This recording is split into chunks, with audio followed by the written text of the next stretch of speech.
Hello viewers, once again it's me, Ewaenruwa Nomaren, and this is my channel, It Pays to Fear God. This is where we learn about God, His beloved Son Jesus Christ, and their kingdom purpose, the three most important subjects that we can ever learn about, talk about, or discuss in the entire Holy Bible, according to John chapter 17, verse 3.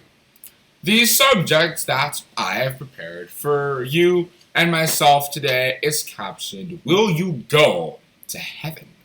However, before I get into that, we're once again going to hear a tune that some of us might enjoy. And while that tune is playing, you can go ahead and subscribe and also click the notification bell so that you can be the first to come when we make our next video.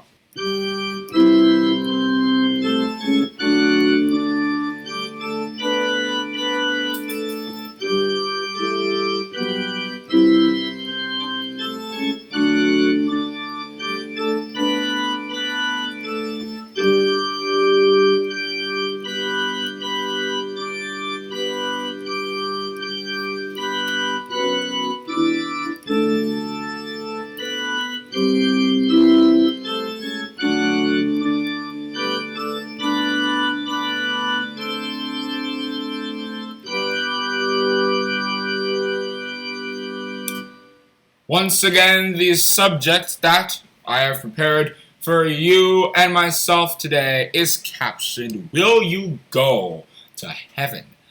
Most of Christianity in these last days is based on the idea that once Jesus Christ will come in the presence of the Lord, as most people believe, Jesus Christ will come in a cloud and everything, and then He will rapture us into heaven. And some people have other disputes on whether the wicked will live on the earth or the earth will be destroyed or whatever else they think, because of course there are so many beliefs on the rapture that they think is going to happen. But we really have to ask ourselves, is that rapture exactly going to happen? Did the Bible really tell us that all of us are going to be going to heaven? Does that match the stories? Does that match what God actually wants for His children? Does that match the way God lives His life generally? And really, does that even match logic? Well, that is what I'm going to be discussing in this video. Before I really get into anything biblical, I just want to start off with some analogies to sort of warm up our minds a bit considering this subject. Starting off with, when a man, for example, wants to buy a house, and the house, as many modern houses have master bedrooms, sometimes even equipped with master washrooms too.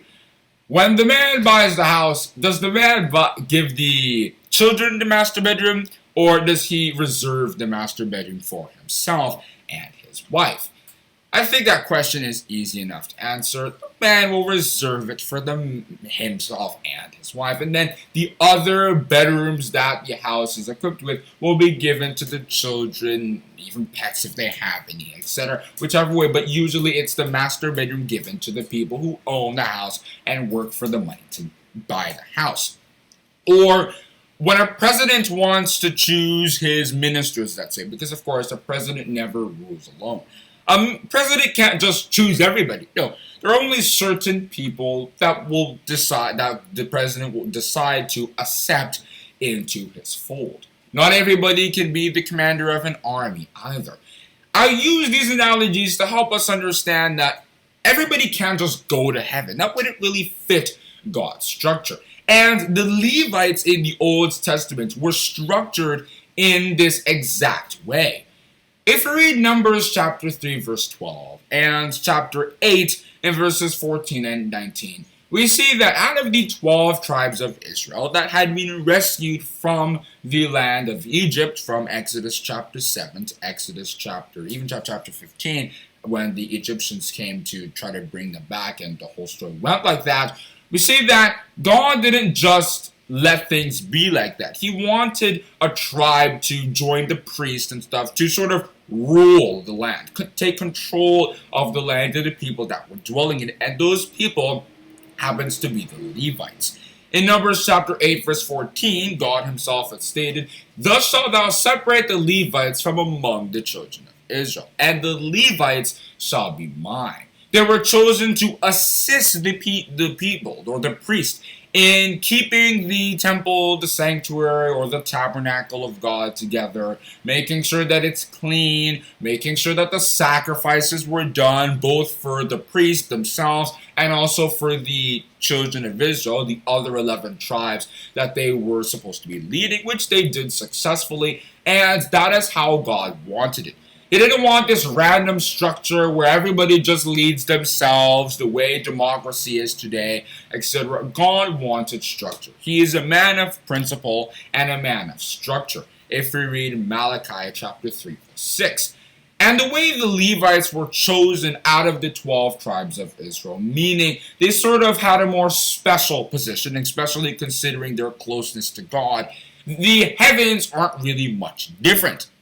Satan, in Ezekiel chapter 28, was described as somebody who sort of had a higher position than the other angels who would follow him. If we read Matthew chapter 20 from verses 20 to 28, we see that even among the apostles, which are the only class of people that are going to heaven, as I will discuss and explain later, the mother of Zebedee had found out from Jesus' speech to her that really, the saints are not going to be equal. Some will have more authority than others.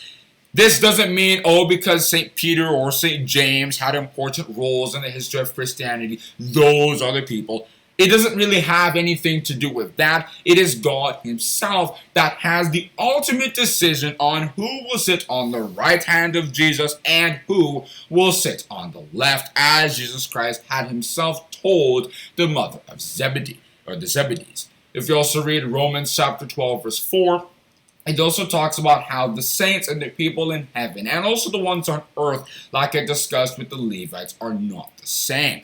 And God doesn't have any competitor. It's not like democracy. The president has the other party, and there's everything that's just moving in a direction where the president might not want. God has an idea, has a plan, and all the people that rule with him supports that idea. He is the God of gods, the King of kings, and the Lord of lords. If we read Psalms chapter 95, verse 3. For the Lord is a great God and a great King above all gods. So that was the Levites, and I use that to help explain the fact that not everybody will be going to heaven. There will be some people on earth the way the other 11 tribes of Israel were, and there are some people that will be in heaven the way the Levites and the priest was, doing God's work with the stuff in Leviticus, etc. Then I have to address another thing, and that is the most popular idea of going to heaven is that because the earth will be destroyed as they understand the Bible, the righteous ones of God can't be destroyed with it. So then God is going to take them to heaven so that, of course, they can continue living. And, of course, some people even believe that God is going to take them to heaven, destroy the world, create a new one, then bring them back from heaven down to the earth, and they'll live eternally. I'm telling you, people have created their own ideas.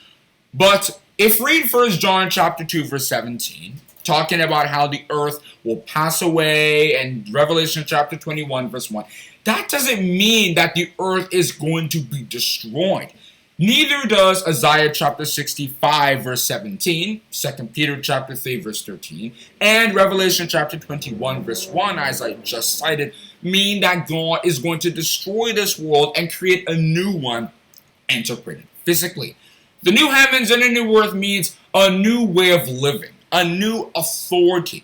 God is going to get rid of really the reason why the earth was wrong in the first place, it being bad because of what humanity did to it, seeking their own inventions. If we read Ecclesiastes chapter 7, verse 29, Psalms chapter 99, verse 8, and Psalms chapter 106, and verses 29 and 30.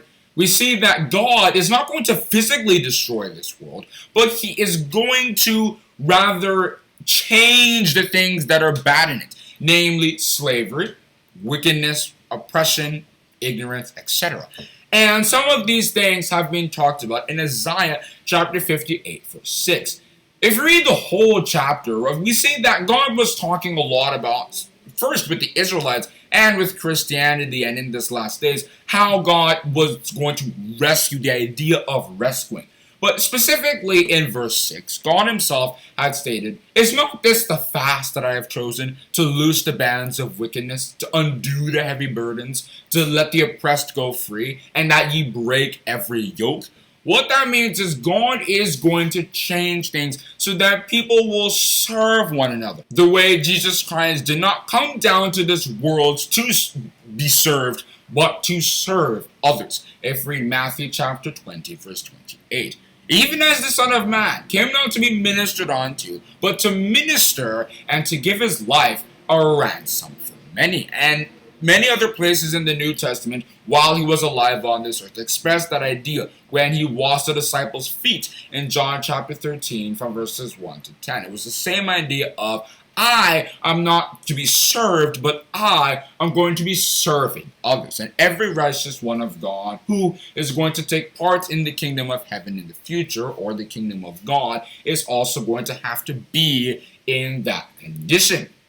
God is going to make a system where man is not going to be denounced by machines. The idea of man, where a Jew, for example, is not as important as a white man. A black man is just not really as valuable as a white man. All of those things are going to go with time. The way God sees humanity, not being a respecter of persons, if we read Deuteronomy chapter 10 verse 17 and Acts chapter 10 and verses 34 and 35, is going to be the characteristics that will rule this world. There'll only be one difference. One will be righteous, the other will be wicked. And that is how God is going to be looking at this world and humans themselves. If we read Isaiah chapter 13 verse 12, the kind of things that he's going to be doing were described there. I will make a man more precious than fine gold, even a man than the golden wedge of offering. The prayer of Jesus Christ in Matthew chapter 6 and verses 9 and 10 is the same idea of God bringing his will from heaven down to the earth, which is the kingdom of God in these last days, which is going to cleanse all the wickedness and other bad stuff in these last days and make things new, creating a new heaven and a new earth. And I explained some of this in my video, The New Creation. It's about such ideas. So that's the second reason. Then the third reason, being quite similar to the one of the Levites, is where the saints, which I said I would discuss later, which I'm going to discuss now, is that Jesus Christ is going to have a cabinet. Not chosen by him, but it is an ordained piece that is going to be attached to him. It's like God is going to be choosing the ones which he is to rule along with Jesus Christ.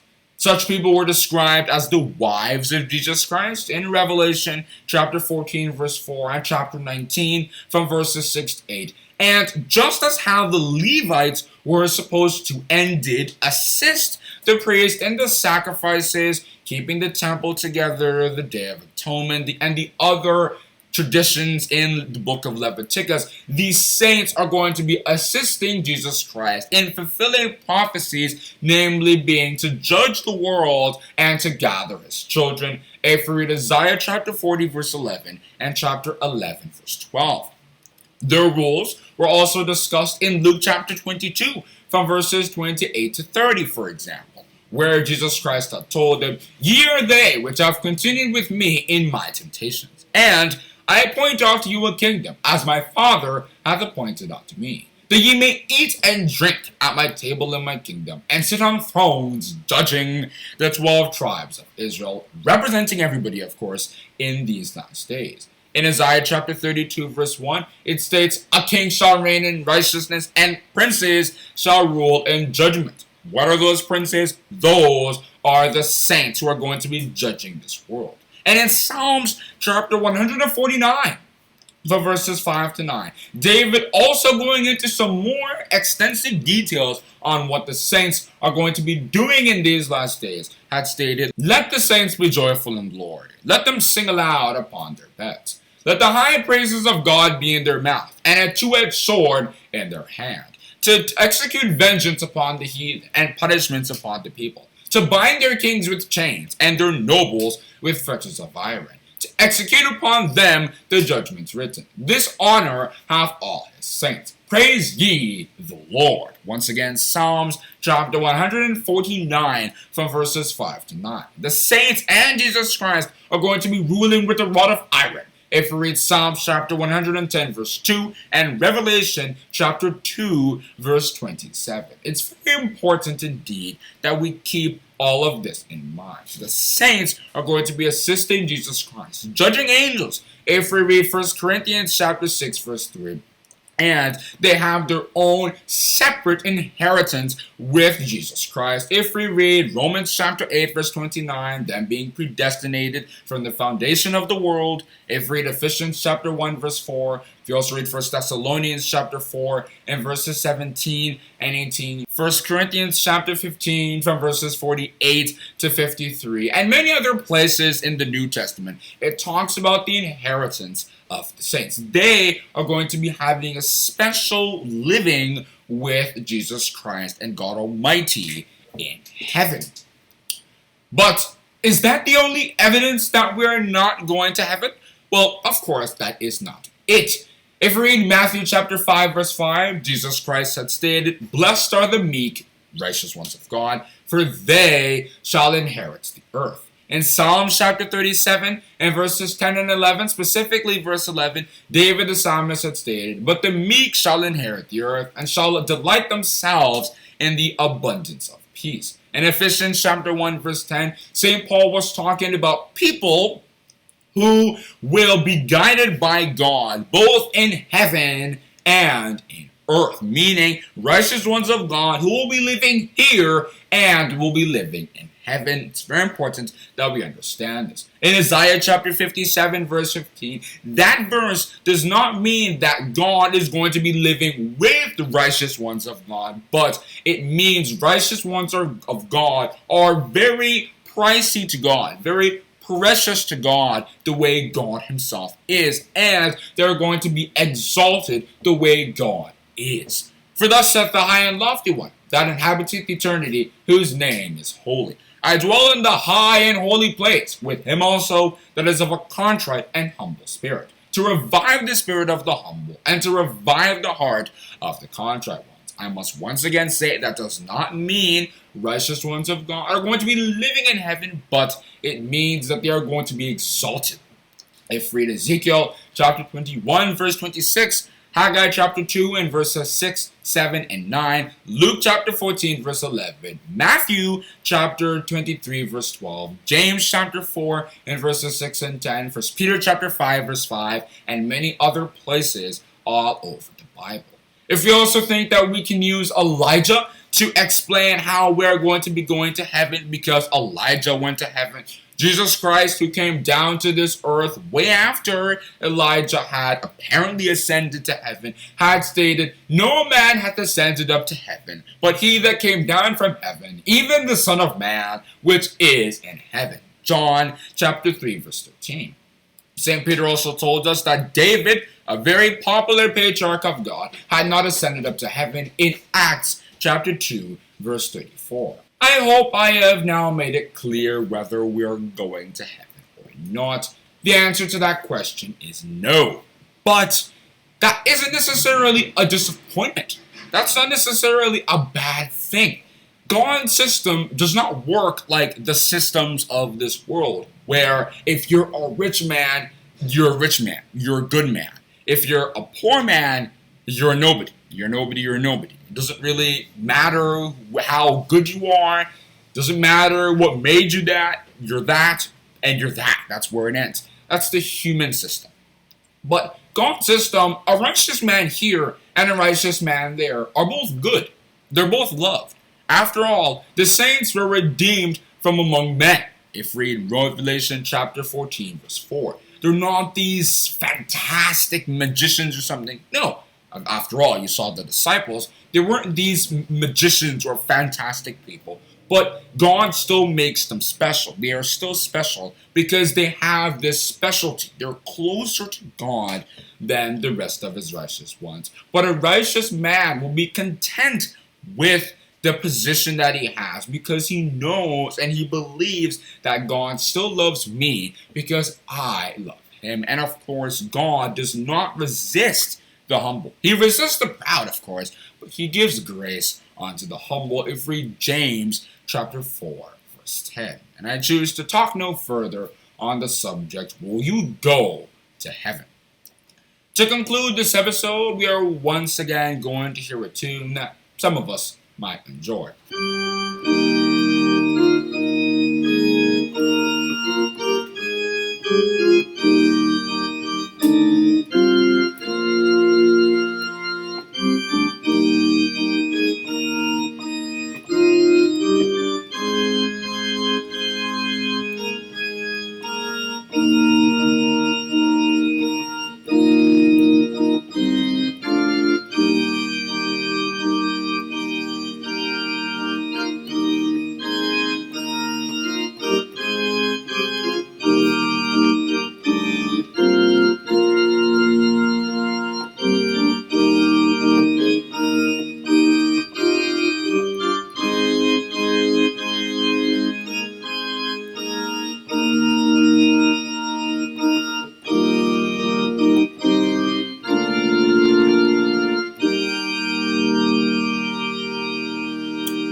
Hope you enjoyed this video. Hope you learned something most importantly. Please try to subscribe, click the notification bell, and share this video to well-wishers, relatives, friends, etc. who are also willing to understand and also have an idea on whether they're going to be going to heaven or not.